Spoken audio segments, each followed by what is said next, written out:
A couple years back, I started doing this prison channel, Lockup Legends and Lessons, on YouTube. It was a struggle for me to launch it because I didn't ever want to put my face out there in a way that could negatively affect my future. After all, at this point, I had been home for many years. I've moved on. I've been off of parole. I've not been in trouble since. I had one speeding ticket over a decade ago, and that life was pretty much behind me. I shut the chapter of that book, put it on the shelf, and I haven't really looked back. Time and again, I'll joke and talk with friends about stories and things that happened while I was in there. Some of it's funny, some of it's very eye-opening, some of it's very terrifying. And people have told me for years that I should probably write a book or something along those lines. And I've thought about it, and I've realized that most people today don't read. So I would like to write a book at one point, but until I have the time and availability to do so, it's not like something I can just knock one of those things out easily like some great writers do. I may have a story to tell, but that doesn't mean that I can convey it the way that I need to or want to without the proper attention that I can pour into it. With all this being said, I didn't want to do this channel at one point. I just didn't want to do it. And I finally felt very compelled to do so, and I did. It took me 4 months of struggling internally with myself whether or not I was actually going to launch the channel. When I did, in the end of August that year, it was very rough. I mean, very rough. I had a secondhand camera that I was using. I was just trying to get some of these thoughts out. I didn't know how to do it. But I began doing it slowly, and some of the videos got a little bit better. I mean, what's there is there. The first videos are not that great. And even this one is probably not tip-top, because this is still a learning curve and a process for me. But I'm continuing to put content out there as there has been somewhat of a solid response to it. What I mean by that is what I'm about to tell you. The journey that putting these videos out has taken me on has been nothing short of completely unexpected. A few months after my first couple of videos, I started to post on TikTok as well as YouTube Shorts. It was maybe 6 months after I started my channel that I got an email, or a direct message, Got a direct message saying, "Hi, we are developing a program for television, network television, that focuses on people who've been locked up. Per my NDA that I had to sign, I'm not going to say the specific name of the program. I'm sure you can figure it out. And I have to be mindful of certain details because I don't want to be sued. So I'm not going to put anything out there, any trade secrets or information that could get me in trouble. I've consulted with a lawyer about this non-disclosure agreement, what I can and cannot say, what I should probably just avoid. And common sense pretty much is going to dictate what I say in this podcast today. Long story short is I was cast for a program that puts individuals into jails. You go into the jail, you're there for a while under a false pretense, under the guise of being able to help these institutions better the problems that they have from within, to identify solutions and to help address them. Why are people continuing to come to these jails? Why do they have such a hard time when they're here? Why can't they get it together? These are some questions that are asked. So I was cast for this program, and what I'm about to say is probably going to ruffle some feathers, but honestly, it's the truth, so I don't care.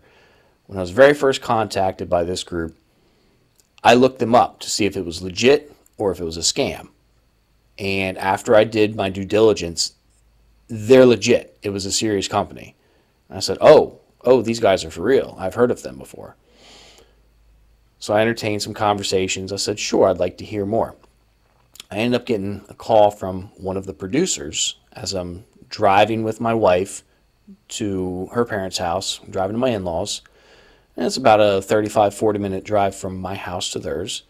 So as we're riding, I'm speaking the whole time on the phone to this individual who essentially tells me that they would like me to go into jail.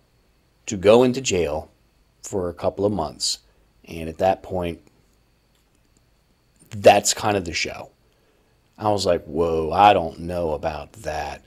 I'm not too sure. That seems kind of crazy. But we continued to talk. They told me what they wanted and expected, and I told them what I could and could not do. Now, mind you, this was during the time of COVID pandemic. Everyone was freaked out. People were, you remember how it was. Everybody knows what was going on. When we first made that initial contact, I told them, if you were requiring somebody to have a vaccination to be on this show, this program, I cannot do it. I am not your guy. I'm not taking it. It's not for me. My wife worked in the medical field.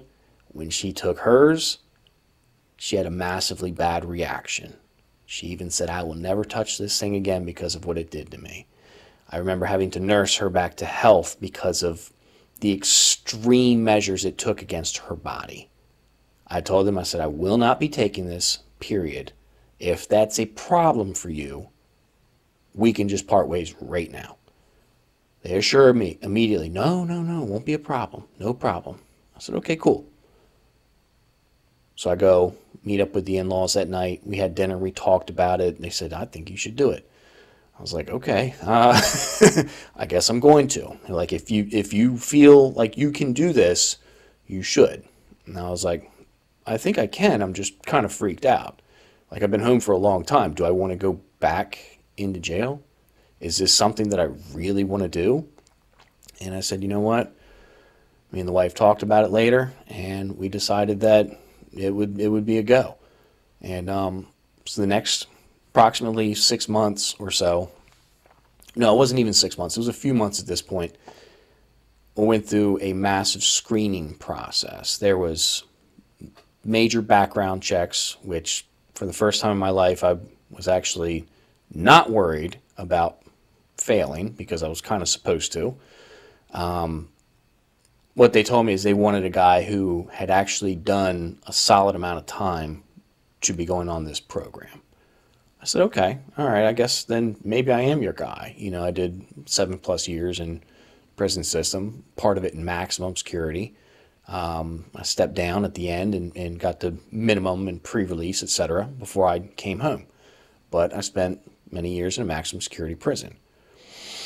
I said, that's what we're looking for. And we like the way that your videos come across, that you are not glorifying prison 100%, but you're actually kind of talking about it in a different approach, which is what I've strived to do from the beginning of this channel. I don't come on here talking about how we can stab up the guards, best way to get in a prison riot, or those kind of things. I lean more towards the wisdom aspect, the psychological nature of prison, because that's how I focused on carrying my time. I got in some fights in the beginning of my incarceration, nothing major. Didn't join any gangs. I didn't have any problems in prison. It was not a race-type prison in the Maryland system. We didn't have to click up with your race. I could eat with black guys. It wasn't a problem, and I'm grateful for that it wasn't like it's done out west or in Texas or Arizona or any of those type places where it's strictly race-related. You know, that's how they run it. That's their business. I wasn't there. The place I was at, I could hang out with my black friends. You know what I mean? It was not a big deal.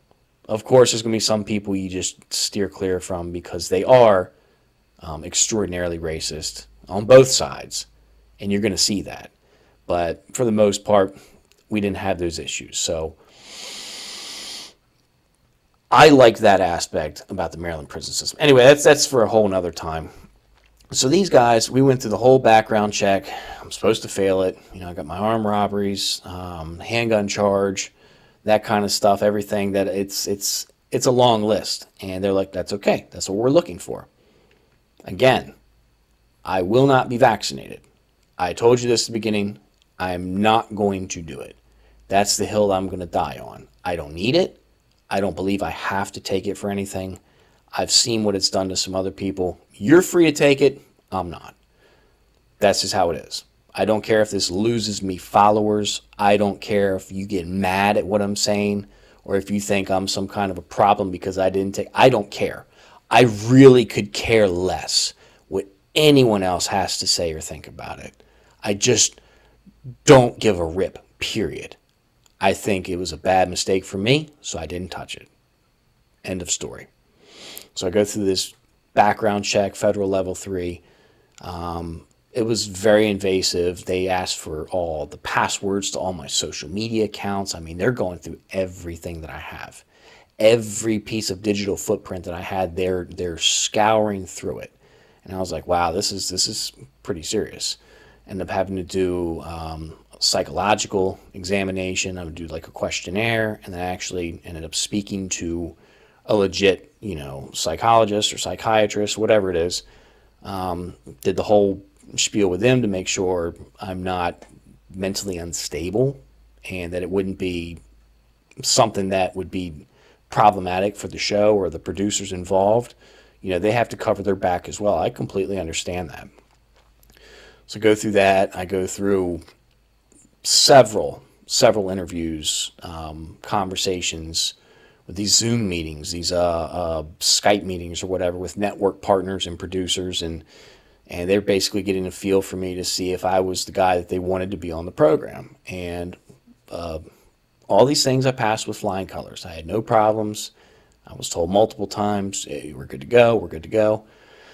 So we're getting close to the actual shoot date, right? And I get a call one day. And this is funny. I was thinking whether or not I should say this, but I'm going to put it out there. I had a dream that night that someone was asking me to get vaccinated. And I was just watching them take their shot. And I was like, no, I'm good. Knock yourself out. Now, I haven't had any dreams like that during the whole pandemic, before or since. So I had that.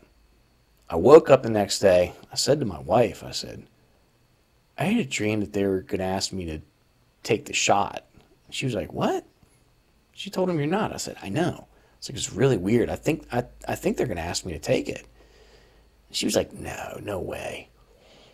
Within half an hour, I got a phone call from the production company. Hey, how you doing? I said, I'm good. How are you? Oh, good. Everything's great over here. Everything's been going well. I'm actually calling because we want to make you a formal offer right now. And I was like, okay, cool. And I've got the phone on speakerphone. My wife's sitting there, and she's just like, kind of waiting to see what they say at this point. They say, we've got a formal offer for you. It's going to be this much money.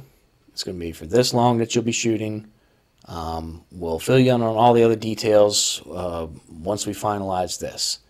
I said, okay, sounds good. But there's one more thing.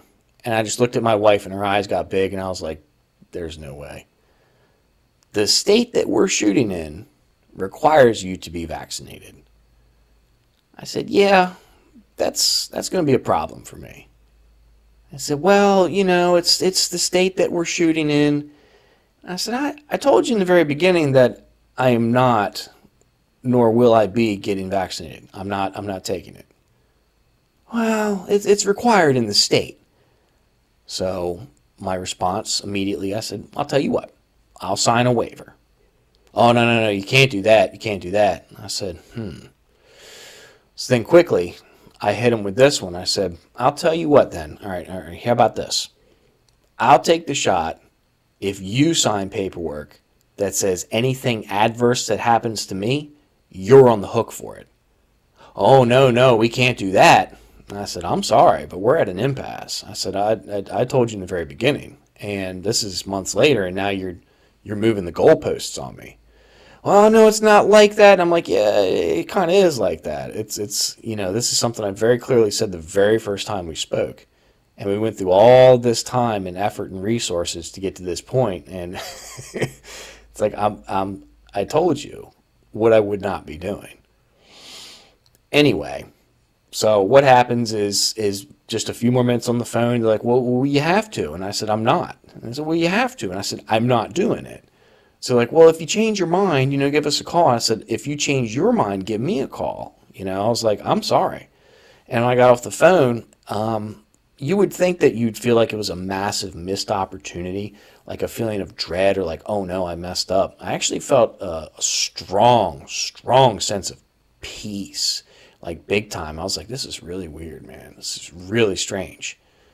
And my wife wasn't mad. She wasn't upset. She just looked at me and was like, okay, like not a big deal. So I was like, all right. Well, that week they continued to call me a couple more times. Hey, have you changed your mind? I was like, have you changed your mind? They're like, well, no, it's required in the state. And, it shouldn't be that big of a deal. I'm like, listen, this is the thing. You guys are telling me one thing, and now you're moving the goalposts. If I go into this jail and you're telling me one thing, can I actually stand on your word at this point? When you just feel like you're going to change the rules in the middle of the game? Like, what do you think that I am? Some kind of shill? Some kind of sucker who's just going to say, I'll go along with anything for some money and some time on TV? I have principles at the end of the day. And when I clearly state what my boundaries are, my absolutes, and you expect me to change them at the last second, for what? Some money? A year's salary? And some TV time? Some exposure? I'm not that guy. I'm just not that dude. It's going to be a no from me, dog. So, a few more times they called me back. I said, sorry, can't do it. We're just at an impasse. If you change your mind, you let me know. At this point, I said, wow, okay, maybe this was a complete waste of time. Well, our last call was, there might be another state that we'll be shooting in, and if we do, we'd like to call you back. There might be another run of this where we can do it without the vaccination protocol. And I said, okay, well, keep me in mind. Well, I quit calling them. I quit having any kind of contact with them at this point.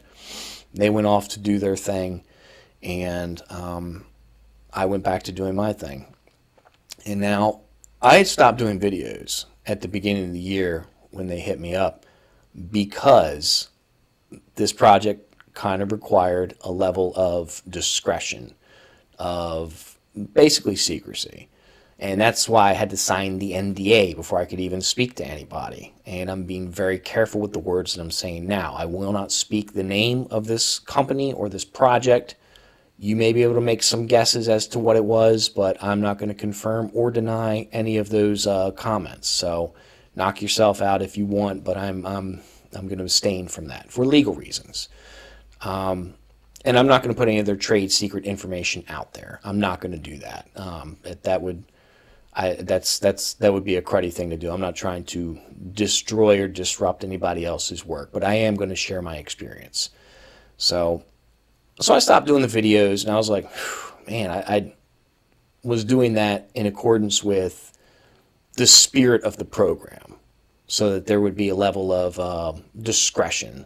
Because my videos were starting to take off at that point. I was getting, like 15, 25,000 views on like YouTube videos. I was like, oh, wow, that's kind of cool. I mean, nothing crazy, but it was not super small either. It's not like I was making any money. I've still not made any money on YouTube, so it's not like there was,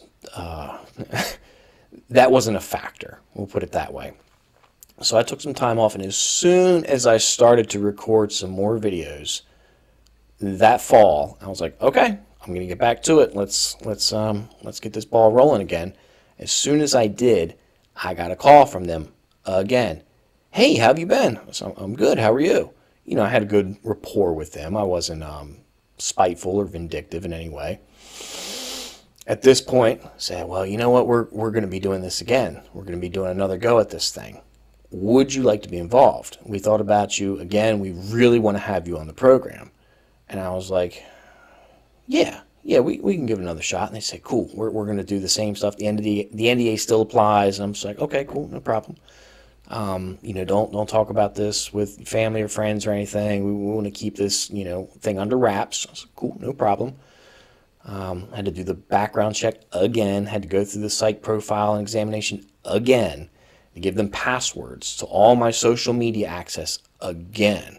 Very invasive. Like, they're just going through everything that you've ever said, posted, DM'd, anything.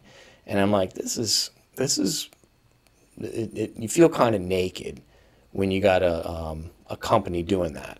So I go through the process at this point. We're now into November. It's the end of this year. And this was, I believe it was it 2022? The end of November 2022. As we talked, I told him the same thing. I said, my stipulation, no shots. I'm not taking them. They said, don't worry about it. It's not a problem. They're not requiring it. Go through the whole process again. I hear from them at the end of the week, and what turned out to be our last phone call. They called talking about, this and that. We'll hit you up on Monday. But they were saying some vague stuff that I look back and I'm like, were they just too scared to tell me that they didn't want me involved in the project again? Because I believe that the vaccine requirement came up again and they were just too scared to tell me. They kind of just left me hanging, talked about, we'll hit you up on a Monday. I never heard from them again. And I was like, what is going on? Everything in me wanted to reach out to them and call them. And I said, no, you know what? I'm not doing that. They have approached me twice. I did not contact them about any interest in being on this show. Not one time. I'm sure plenty of other people do. I've never inquired of them. They came knocking on my door twice. It's like, if they don't do the right thing to hit me back, I'm not wasting my time with them. I know who I'm dealing with. Just unscrupulous people. I don't want to deal with people like that. Period. I don't care what comes along with it. So I never heard anything. I was very frustrated. Couldn't believe it. So I said, man, this is crazy.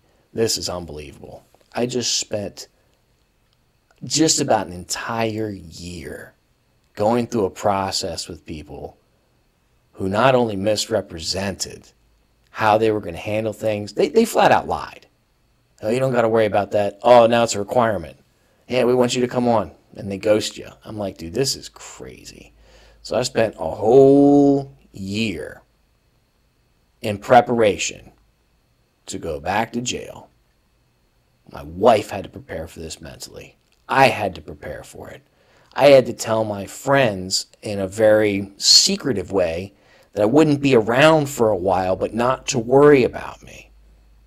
That's a lot. That's a heck of a toll that you got to put on your friends and your family. Come to find out, none of it happened. None of it. It was very, very, very hinky. It was very shady. I look back and I'm just like, I don't have any respect for people that carry themselves like that. I don't care what your job is or what you're doing. You're shady. You're just a shady bottom feeder to me. You move the goalposts and lie to people and expect them to trust you in a way that very few people are asked to be trusted at that level. It's mind blowing to me. So at that point, I was like, wow, this is crazy. I'm very, very angry at this point. Why did you waste my time? You wasted so much of my valuable time that I could have been doing other things with. And not only that, I ceased and halted all production of all videos, of all writing efforts, everything, because I'm preparing mentally for this. I mean, this is a serious commitment, a very serious commitment. It's no joke to willingly go back into a jail cell, right? And to do that for a while. That's not easy. Most people can't do it. Many people will tap out and leave. They don't really want a part of it. It's wild. So I'm mentally preparing for this. I mean, I had some wild dreams about it. My wife was concerned, everything. So that goes on into the beginning of 2023. Now I'm like, okay, now I have to shift and focus and switch a lot of other stuff. Well, not to get too into personal details because I'm not trying to put anybody out there or make this some kind of a big thing. But then at the very beginning of 2023, my wife decided one day that she no longer wanted to be married. And I said, well, this is great. This is nice. So for the year of 2022, I ceased all production of all videos. I didn't do anything because of the promises that were made to me, the offers that were made to me, that people came and knocked on my door and asked me to be a part of something that they didn't hold up their end of the agreement. Just thinking that I'm going to, okay, I'll just change my stance because you're trying to offer me some money and some exposure. Would that have been good for me? Absolutely. Absolutely. It would have put my name out there and face out there in a way that this channel, this podcast, these videos that I do they would have been reaching a lot more people instantaneously. And there's no doubt about that. No question in my mind. That would have given me massive exposure right there. Couldn't do it. I have to stick with my principles. And then when my wife has a change of heart and decides that she wants to go, now I have to deal with that. So I am glad that that kind of thing didn't happen while I was inside, because I probably wouldn't have been able to finish. And then I don't know what I would have done at that point. So I guess small blessings. But so the whole 2023, from January through, I am going through a divorce. Painful as it is, it's not what anybody wants. Well, I never wanted that. I never wanted anything like that to happen, period. So I had to go through that for all of last year.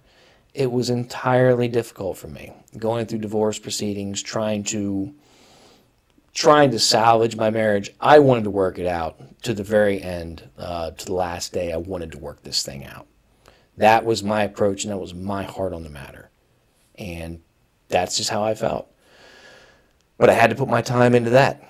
So I'm not blaming that company or anything for that happening at all. I'm just stating fact. Went through that whole situation with them for a year. It was a terrible mess.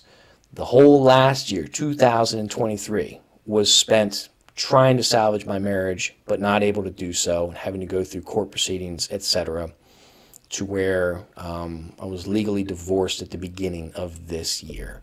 As soon as that happened, and once it went through, once that happened, that's when I decided I'm going to start putting the videos out again. The podcast, I'm going to start. I've been wanting to do it, but it's not something that you can really just jump into when you're going through massive, major, monumental life changes, one on the heels of another. So I go through those last 2 years just to get to the point where I'm trying to rebuild what I was doing a couple years ago that had some solid momentum and some solid growth at the beginning. I will say that I'm starting to see a little bit more of this pickup, and that's been nice. Obviously, it would have been a lot more exposure if I had gone on the program that I was offered to go on, but that didn't happen, and that's okay. I'm not crying about spilled milk. I'm just wiping it up and moving along. But for 2 years, I've had to put a lot of this on hold.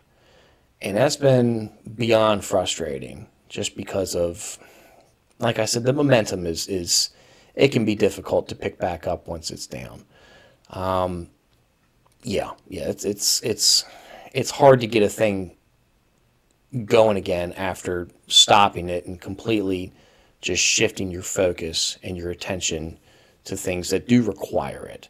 So, with that said, this is episode 10 of the Hourglass Podcast. That's Hourglass right there. It's there's a reason that it's called the Hourglass Podcast.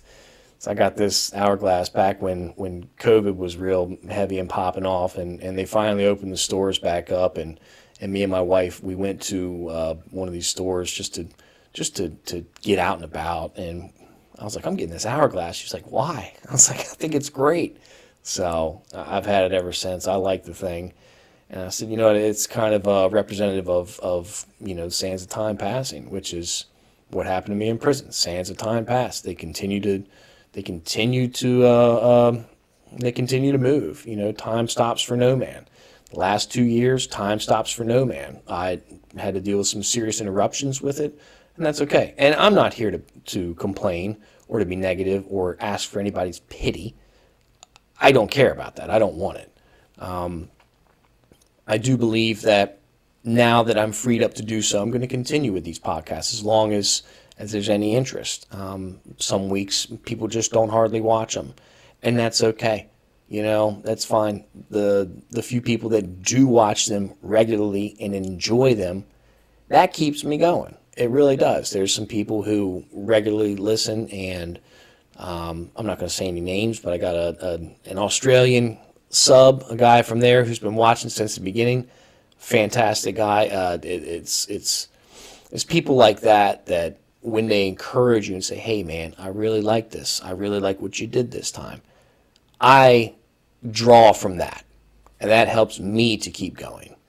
And not only that, I know there's people that are seeing these things, and it might actually help somebody out, which is the ultimate goal. I would love to see prison reform in the form of recidivism in a big way, and I like to talk about it. There's plenty of channels out there, guys that I subscribe to and like and follow, but I'm not doing it the way that they do it. They want to talk more about the harsher aspects of prison all the time, what kind of fights they were in, and the most violent altercations. That's not me. That's not what I'm here for. That's not what I picked up from prison. I learned a lot from people. I spent more time around people. I built solid relationships with friends of mine that are lifelong friends. Like tonight, just before I got on here to record this, I spent an hour and a half talking to a buddy of mine that we used to work together in the ground maintenance department up in Cumberland. We would cut grass together, shovel snow, do whatever the occasion required on those job details. And we were buds, you know what I mean? And we still talk. And I plan on going to visit him or him coming to visit me here in the next couple of weeks. So it's these relationships, these things, that the wisdom that you learn from these guys, the things that really go on. It's not all about, oh man, yeah, watch this dude get stabbed up for being a chomo. Yeah, it happens. And yeah, I'm going to talk about that stuff, but that's not my primary focus. There are practical life lessons that can be learned from doing time. Now, there's a saying that's been used, and it's kicked around in jails and prisons all the time. You got to do your time. Don't let your time do you. And that's pretty interesting. I like that a lot. You got to do your time and not let your time do you. You have to dictate how you're going to spend those days. You could just get blown around and tossed around like any kind of boat just sitting out there in the ocean, just cast around by any old wave or wind or current or anything like that. Or you could put your hand to the oars and have a little bit of control of where you go and how you get there. So I tried to do my time the best way that I could. I learned, I read a lot, I studied humans, I studied people. Social interactions were my bread and butter. I became able to read people in such a way that it's been beneficial to me now, today, even still. You can pick up on an atmosphere sometimes very quickly just because of the conditioning of having to go through that in prison. You'll feel the tension sometimes, and something's coming, and everybody just knows, and you can feel the shift in the atmosphere. You can feel the negative environment sometimes. Other times you can feel the joy in a room just from being used to having to be in these situations. There are no days off in prison. There's no vacation from it. There's no respite. There's no rest. It's going to be loud all the time. It's going to be chaos all the time. And if you can't learn to quiet that storm in your mind, then you're just being driven by the wind. So I chose not to do that. This is my approach. This is my emphasis on the channel. These other guys, man, I wish them the best. I love watching their stories because I'm like, oh man, I remember what that's like. You know, it's good stuff. It's good stuff. It's very entertaining. But beyond entertaining, I want to be informative. I want to help some people. That's one of the main factors driving me to do this channel. It's not to get a whole bunch of people who want to hear how you make a blade. There's cool stuff like that. But I really, really do care about the end result of what happens when people get out of prison. Are you going to get out or are you going to stay out? There's a difference. And so many guys never get to come home. They might die in prison, or they might have, they might die from a prison sentence, which is rare these days. You don't get a lot of death penalty stuff going on. There's a lot of lifers who they're never going to see the streets. They're not. And I had a few friends that I've known 30 plus years that were in there. I'd inquired about them and said, oh man, yeah, he passed away. And I'm like, oh man, I like that guy, you know? So not everybody gets out. And beyond that, not everybody stays out. So I hope that you're taking and feeling the sincerity in my voice and in the words that I'm saying. That prison is no joke. But if you have to go in there, at least try to make lemonade out of the lemons. You don't want to go in there and just continue to be the same creature that you were.